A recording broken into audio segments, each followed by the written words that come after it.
Good morning and welcome back to the latest edition of the InvestTalk market analysis for the week ending July 14th, 2023. Appreciate you all tuning in to this channel as well as our podcast InvestTalk. I'm host Justin Klein, and today I'm going to title the video Inflation Ebbs and Bears Capitulate.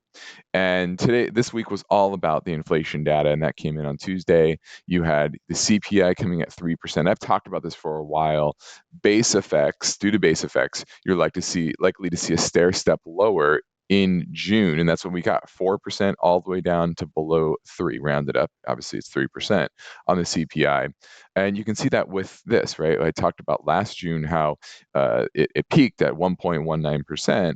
Well, when you start to put in this June's number, that 1.19% month over month drops completely off. So then it's just all about the numbers going forward. And going forward, July was slightly negative. You vacillated between 0.13 and 0.5 for the last year, which was kind of what happened pre-pandemic. And so it's not shocking to see a 3% number on the CPI. Now, core does take a little bit more time. This is core. That was month over month. This is core. 4.86 is still elevated, obviously, from where we were pre-pandemic, but it is coming down. You can see the core, that one month over month, even though it didn't drop down dramatically year over year, then it's still month over month. It remains.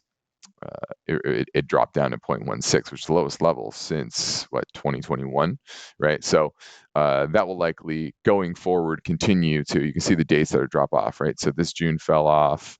So now we have July, but once you get to August, that's August and September. Those are a couple of big numbers, decent sized numbers that are going to drop off. So you'll probably see that accelerate to the downside in August and September on the core. Now, the producer side, which always leads the market or leads the actual headline inflation number, the producer price index, basically zero, right? 0.13% on a year-over-year basis. The core, that was at 2.42, and then export prices. Export prices are negative 12%. You can see that month over month remain negative for many months here, and once again, that June number fell off, which is above 1%. And you saw that continue to accelerate to the downside. Import prices, negative 6%. Month over month, you see that remaining in negative territory. So it's pretty clear that inflation is dead. It has been dead for a while, but if just looking at those month over month numbers, it's pretty easy to see that whatever headline numbers we were getting year over year were really just remnants of that late summer or early summer surge last year in inflation. Now, how did that manifest in future Fed rate policy? Well, there's still expected a rate hike here in a couple of weeks on the 26th, 11 days from now. And that didn't really change from a week ago, okay? So here's the 1 week ago, 93%, still there, right there. Okay, a month ago, this was 67%. So it's a little more hawkish from a month ago, but less hawkish from a week ago. But in September, that one stair-stepped lower. So there was a 24% chance of another hike in September. Now it's only at 11%. So it looks like so far the market's pricing in a pause. And so that's kind of a one hike and a pause. Okay, so that's kind of where we're at. Now let's dig into the market as a whole. We obviously saw the market down slightly on Friday, but if you look on the week, it was certainly bullish and remain, in a bullish setup overall. You can't really argue with this. Price is the trend, and the trend continues to be higher. And I talked about how if we let's go to the S&P, this period right here, if you go back and look at my videos, I was saying, this was consolidating at resistance, and the longer something consolidates at resistance, and this is a resistance level from the February highs, the more power it would have to attack the next level, which was this 4,300 level. We paused for about a week, and now we're headed higher, and it looks like this is trying to attack the all-time highs, and I think that's certainly possible in time. Now, maybe it doesn't happen this year, maybe it happens next year, but we are getting into that next big resistance level on the S&P, which is here right around, 46 and change. Now we're at a little over 4,500.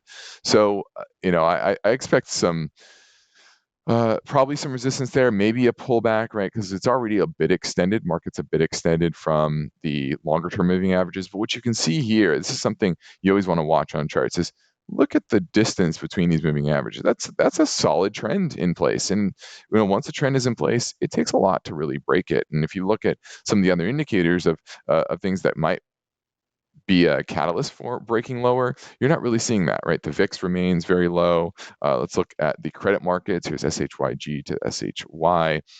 Reacceleration to the upside. I talked last week how you got to watch this. This pulled back dramatically the previous week. Well, we recovered all of that. So nothing really doing there, nothing really to see.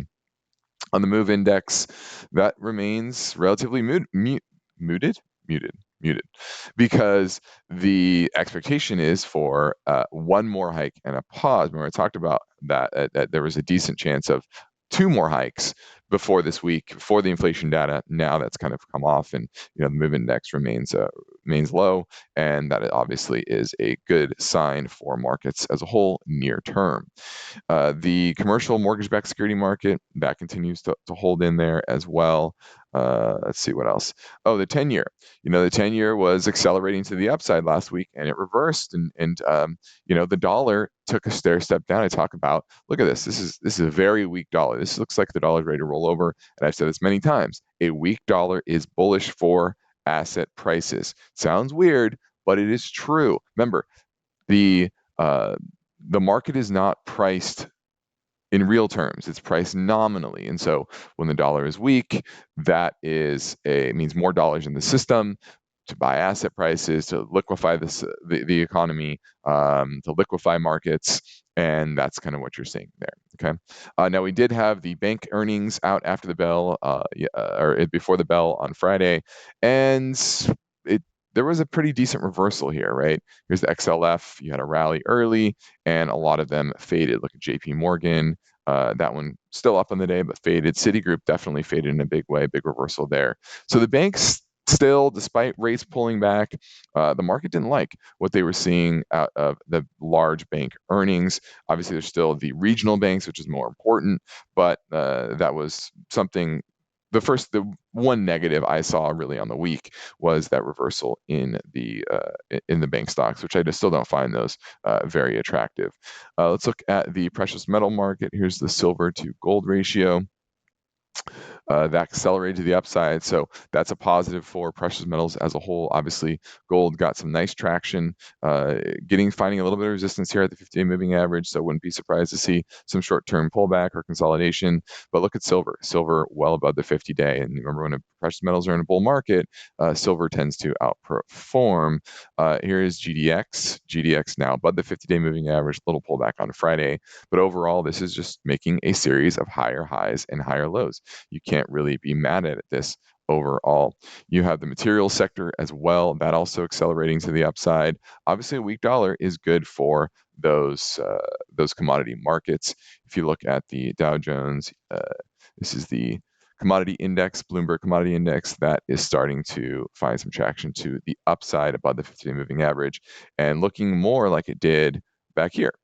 Before you had the pullback in commodities starting last summer, and this was in a strong uptrend, and you're starting to see that reemerge above all the major moving averages except for that 200. Once you get above there, I think it's all clear for the commodities market.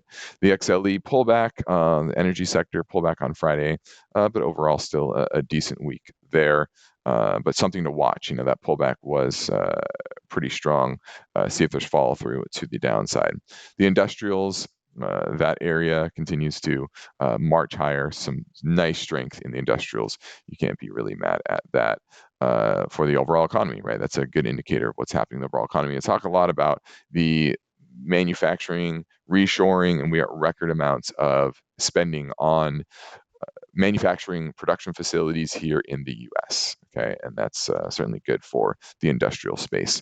Now let's look at the growth versus value side, which started to reverse the previous week, but you saw growth get a nice stair step higher here, probably in the back of weaker dollar and more liquidity and lower interest rates. So that trend that was emerging previous week reversed this week. So something to keep an eye on to see if that gets some follow through to the upside. I think that's about it for this week. You can't really be that bearish. At worst, you can say, oh, we might pull back and consolidate from here. That would not shock me at all. This is a market that continues to climb the wall of worry, and overall, that tends to be bullish for asset prices. And it's about the bears capitulating, and maybe they did, to a degree here this week. But I don't think we're quite there yet. And people aren't falling in love with this market. It's still a bit hated, although I am starting to see some sentiment shift to, oh, this market can't last, to, oh, maybe we're going to reach all-time highs. And I think we might, but that might be, a double top type of thing. I could see that happening, but that could be over a many month process, and you can still near term see some short-term bullishness, medium term, maybe a pullback into the fall. I think that's certainly a possibility before a year-end rally. And our target is kind of around here by year end. So I see more choppiness from here through the end of the year. But that doesn't mean that you have to get bearish right now, right? It's hard to pick when this market is actually going to have that decent pullback and then pick that bottom. That's a difficult thing to do. I think in the medium term, you have to have the view that, the market's overall fairly bullish. You have to find the opportunities that present themselves, and there are plenty of markets that are strong, sectors in the market that are strong. We talked about how financials are not strong, but commodities are gaining strength. So that's one way to look at it. Industrials remain strong, like I said. If you let's look at semiconductors. Semiconductors, that one's starting to show a little bit of tiredness, right? Look at the MACD. So are the Nvidias of the world going to start to slow down here and maybe reverse? Obviously, this is a topping pattern AMD, right? Major high volume reversal from that high. So that's a bit bearish, and makes me a bit bearish on the Qs and the tech in the near term, which could, you could see the value side of the market reaccelerate with that weaker dollar, and you could see the tech space kind of consolidate and pull back, and that brings kind of a consolidation period for the S&P. That's certainly possible as well. We are overbought. Don't be afraid of any near-term weakness because longer term, more medium term, we're in an uptrend, and the markets don't break uptrends overnight in 1 week, right? It takes usually a series of distribution days where there's major selling and clumped all together, and that turns the market. Okay, and we're not seeing that yet. We've had kind of 1 day of sell-off on Friday, and that's about it. And overall, you can't really be mad about the broad trend. So appreciate you all tuning in for this week. And a reminder, the contents of this video are for educational purposes only, should not be construed as a recommendation to buy or sell a security or to participate in an investment strategy. The views are my own and do not represent those of KPP Financial or those associated. Have a wonderful weekend, and talk to you next week.